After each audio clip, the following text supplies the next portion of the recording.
안녕하세요. 포인트 원치과 원장 원기욱입니다. 오늘도 환자의 한 증례를 보면서 구치부에 어금니를 상실을 했을 때 임플란트를 통해서 어금니를 다시 수복해주는 그러한 과정을 통해서 임플란트 할 때 구치부 어금니를 할 때 어떤 주의해야 될 것, 신경 써야 될 그런 것들이 있는지, 성공적인 임플란트를 위해서 어떤 것들을 주의하고 신경 써야 할지에 대해서 환자의 증례를 보면서 한번 얘기를 해보려고 합니다. 네, 그럼 환자의 증례를 보면서 얘기를 나누도록 하겠습니다. 처음 환자분의 파노라마 사진입니다. 보시면 이쪽이 이제 환자분의 오른쪽이고 이쪽은 환자의 왼쪽 부분이 되겠습니다. 오른쪽 부분부터 보면 이미 지금 여기에 뿌리 모양이 약간 남아있는 걸로 봤을 때는 이쪽 부분에 발치하신 지 얼마 안 되셨던 것 같고, 그래서 이쪽은 치아를 하나를 상실을 하신 상태고요. 이 위쪽 부분을 보면 이제 여기 이렇게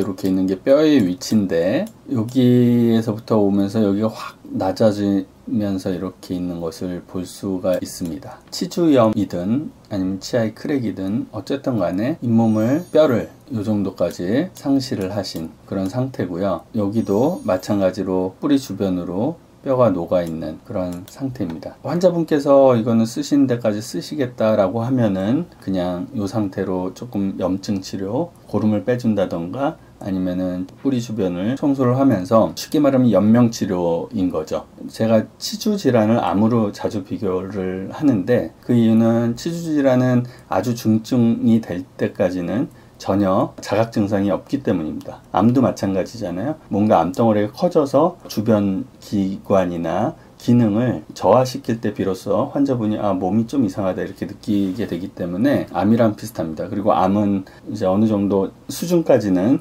제거를 한다든가 이런 걸 통해서 완치도 가능하지만, 많이 전이되고 중증으로 가게 되면 호스피스나 이런 데를 통해서 삶을 마지막까지 치료를 하고 살면서 지내시든가, 아니면은 좀 증상이나 이런 거를 억제시키는 연명 치료를 하게 되죠. 잇몸 질환도 마찬가지로 이 정도 진행되면 거의 중증으로 많이 진행된 상태고, 이 상태를 낫게 할 수가 없기 때문에 염증 치료나 이런 연명 치료를 통해서 그냥 쓰신 데까지 쓰시라고 말씀을 드리거나, 아니면은 이 상태에서 아예 그냥 치아를 발치를 하고 치아 수복을 하는 치료를 권해드리기도 합니다. 좀 자세히 보기 위해서 작은 사진을 찍어 본 거고요. 보면 여기 이렇게, 여기도 보면 좀 까맣게 되어 있는 것을 볼 수 있고, CT를 찍어 봤더니 파노라마 사진보다 굉장히 더 많이 진행된 것을 볼 수 있습니다.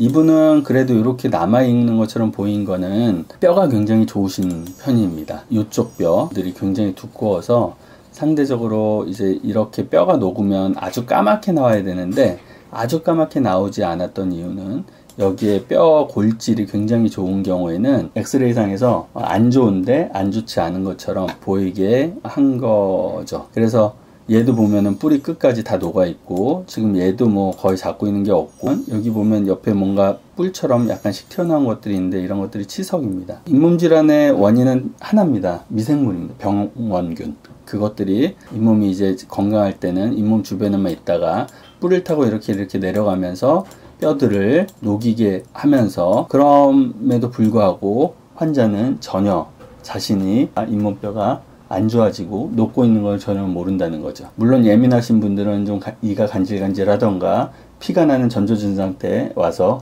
좀 이상한 것 같아요 라고 조기에 찾아오시면 이제 좋은 상태를 잘 유지하실 수 있지만, 굉장히 무딘 성격의 본인의 몸의 변화나 이런 거에 예민하지 않으신 분들은 증상을 잘 모르고 넘어가는 경우가 허다합니다. 그리고 반대쪽 왼쪽을 보면 어금니 두 개가를 상실하시고, 이쪽 부분은 여기 오른쪽과 달리 잇몸 뼈를 보면 이미 예전에 여기도 잇몸 질환이 많이 진행됐다는 걸 알 수 있는 것이, 아니면은 발치하신 지 굉장히 오래되셨거나 뼈가 높이가 뭐 이렇게 되는 것이 정상적인 지금 이 수준에 맞춰서는 높이가 될 테인데, 보면은 여기가 굉장히 이렇게 올라와 있는 것을 봤을 때 뭔가 잇몸 질환에 의해서 좀 전에 보신 CT처럼 이렇게 많이 뼈가 상실이 될 경우에는, 원래는 뼈가 여기까지 있었던 거죠, 젊었을 때는. 근데 이만큼이 이제 뼈가 녹게 되면 이 상태로 뽑고 놔두면 여기가 다시 차오르지 않습니다. 이 상태에서 이렇게 치유되기 때문에 여기도 좀 오랜 시간 되면 녹기 시작하고, 그래서 이쪽 부분이 좀 내려가지 않았을까, 그냥 저의 예상이고요. 또 하나는 여기에 있는 하얀색 선, 뭐 여러 번 많이 말씀드리고 아마 들으신 분들도 많이 있겠지만, 우리 광대뼈 안에는 뼈로 꽉 채워져 있는 것이 아니라 이 안에는 상악동이라는 공기방이 있습니다. 콧구멍에 공간이 있고 그 옆으로 뼈로 벽으로 막혀 있지만 출입구가 있어서 여기에 있는 광대뼈 안에 있는 상악동이라는 곳과 개통이 되어 있어서 보통 이제 부비동염이라고도 부르고 상악동염, 그 다음에 계절성 비염, 뭐 여러 가지 있지만, 비염이 있는 경우에 이쪽 상악동 안에 점막에도 공기가 다 순환되기 때문에 이 바닥이 부는 경우에 뭐 알러지성 비염이 생기면 이럴 수도 있고, 부비동염이 같이 동반되면서 여기가 붓는 경우도 있고 그런 경우가 있습니다. 그래서 이 상악동의 바닥 부분이 이 하얀색 선입니다. 그래서 이쪽에 있는 뼈와 여기에 상악동 바닥을 임플란트 심다가 이걸 뚫으면 안 되잖아요. 그래서 임플란트를 심을 경우에는 여기에 보통 8mm 이상 심지만, 여기는 지금 보면은 뭐 한 제가 볼 때는 2-3mm 정도밖에는 안 남아 있기 때문에, 예, 지금 1.9mm 뭐 나오고, 여기는 뭐 한 3mm 될 것 같고 2.6, 여기는 좀 많지만 어쨌든 뭐 8mm 정도의 임플란트를 심어야 안정적인 길이이기 때문에, 그런 임플란트를 심으려면 상악동에 골 이식을 해야 이 임플란트를 오래 쓰고, 부작용과 합병증, 상악동염이라든가 이 임플란트, 상악동 쪽으로 임플란트 나사 뿌리 끝이 노출이 된다던가, 이런 경우에 이 상악동에 상악동염이 생기는 경우가 종종 있기 때문에 그런 것들을 방지하고 하기 위해서 이 바닥을 올리는, 통통 쳐서 올리는 상악동 거상술, 이식술, 뼈 이식을 하면 이식술이 되겠죠.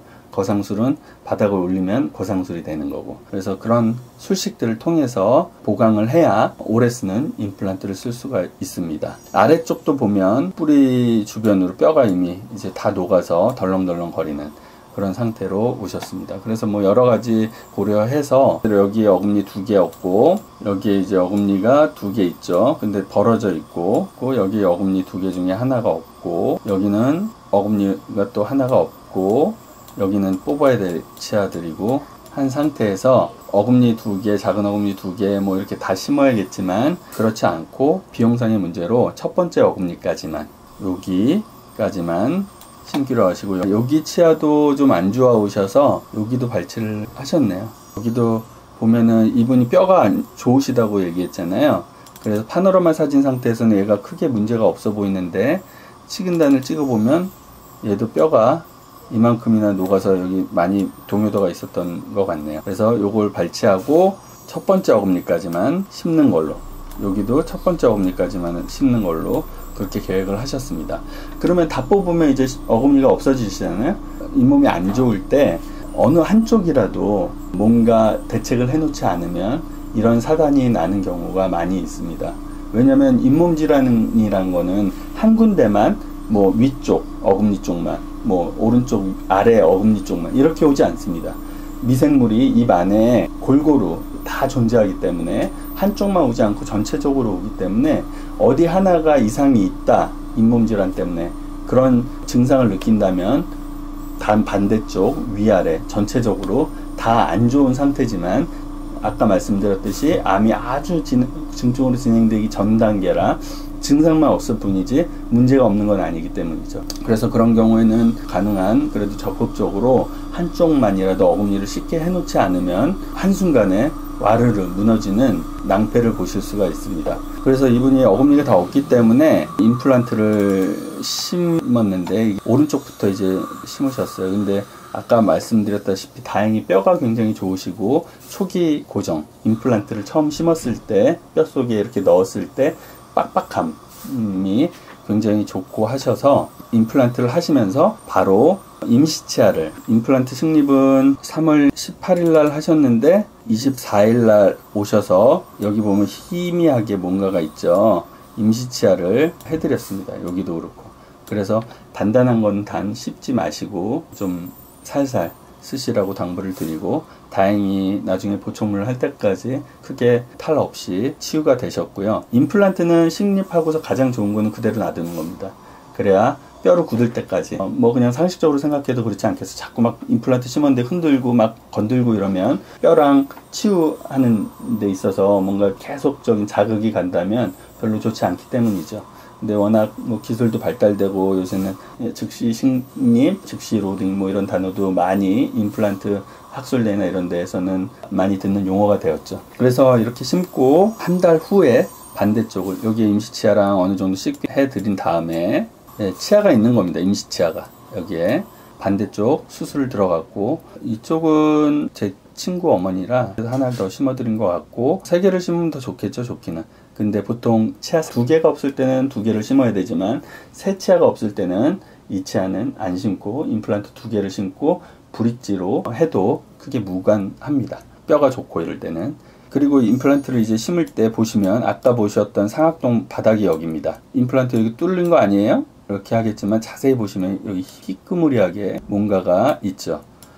상악동 거상술을 통하고 이식술을 통해서 상악동 위를 뼈로 이식한 그런 경우가 되겠습니다. 나중에 치유된 걸 한번 볼까요? 보면은 뼈가 아주 잘 되어서 여기 하얗게 이렇게 채워져 있는 걸 볼 수가 있습니다. 3월 달에 심으시고 아래쪽은 6개월 후에, 왜냐면 위에 턱은 보통 6개월을 기다려야 되기 때문에 이때 이제 본을 떠서 이쪽은 완료를 해드렸고요. 그 사진이 요거가 되겠고, 이쪽은 여기에 좀 늦은 이유가, 처음 임플란트 사진을 보면 식립 후의 사진인데 여기는 뭔가가 이제 달려 있죠.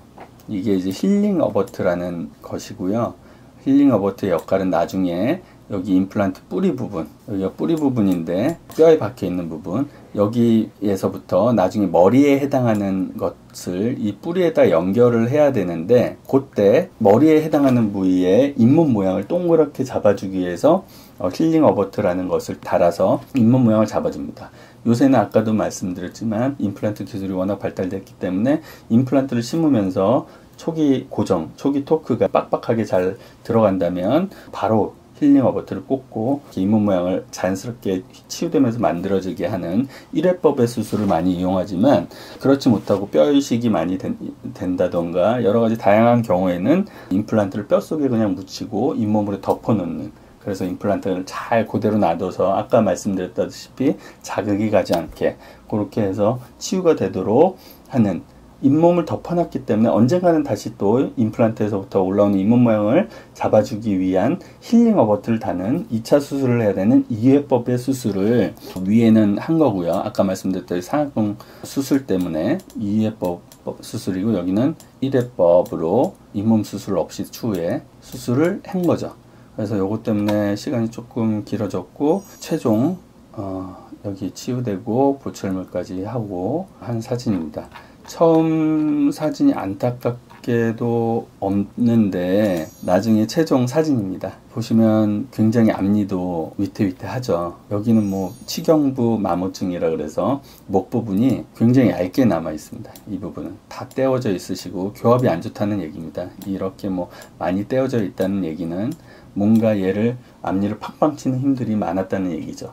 옆으로. 그렇지만 어쨌든 우선은 어금니가 버텨주기 때문에 그 전 상황보다는 훨씬 더 앞니에 충격이 덜 가는, 그래서 앞니를 어금니 때문에 더 오래 쓸 수 있으리라고 생각합니다. 교합은 어금니는 앞니를 보호하고 앞니는 어금니를 보호하는 게 통상적으로 현재 받아들여지는 교합입니다. 교합은 왜냐면 아직까지 100% 정답은 없는 거기 때문에 여러 가지 학파와 학설이 있습니다. 오른쪽 부분에 임플란트 여기 3개 심은 부분이고요. 여기는 자기 치아였고, 여기 이렇게 3개를 임플란트 구치부를 수복해 드렸고, 왼쪽 부분에 또 한 가지 말씀드릴 부분은, 이분 보면 막 뼈가 굉장히 많으시죠.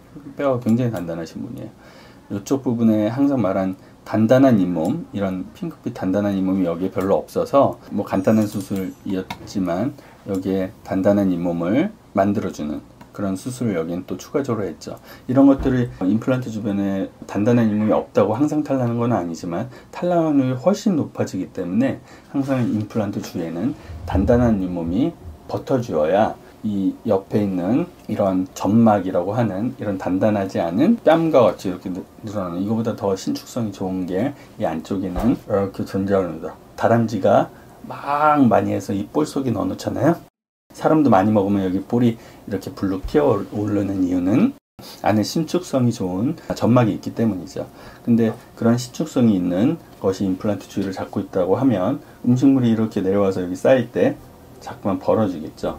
그러면 임플란트랑 잇몸 사이에 치태가 낄 확률도 높아지고 여러 가지 불리한 조건을 갖게 됩니다. 그래서 항상 임플란트 주위에는 저는 부착치은이라는 각화치은이라고 불리는 치은이 존재하도록 잇몸 성형, 잇몸 수술을 부족한 경우에는 동반을 해서 이렇게 만들어주는 그러한 수술을 하고 있습니다.